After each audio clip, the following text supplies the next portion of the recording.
5 years, the merch pop-up shop has emerged as a new staple feature of the summer tour circuit. In keeping with the precedent set by Tyler the Creator, Kanye West, and Justin Bieber, Kendrick Lamar kicked off his Damn North American tour with a cross-country rollout of shops stocked with racks of tees, hats, and hoodies.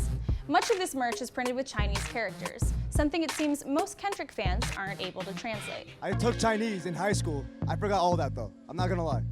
I have no idea what they mean.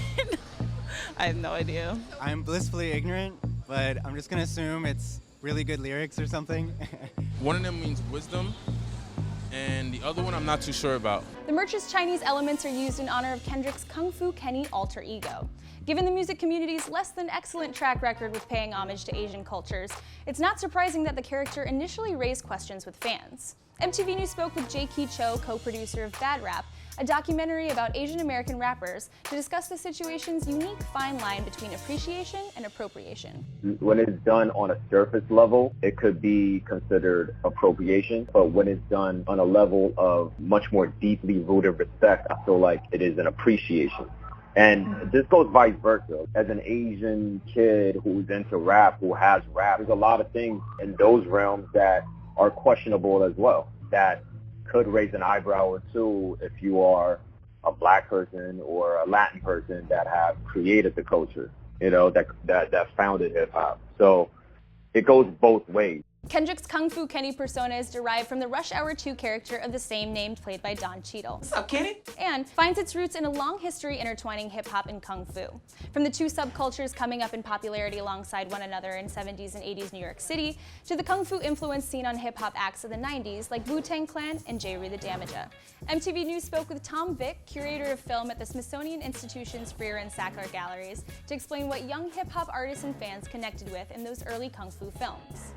We're seeing, in addition to very cool action scenes, stories that were about oppressed people banding together to defend themselves against oppressors. They were seeing, in the case of Bruce Lee in particular, a non-white action star. Growing up in the 70s, all the action stars were like Charles Bronson and, Clint Eastwood. They were all white.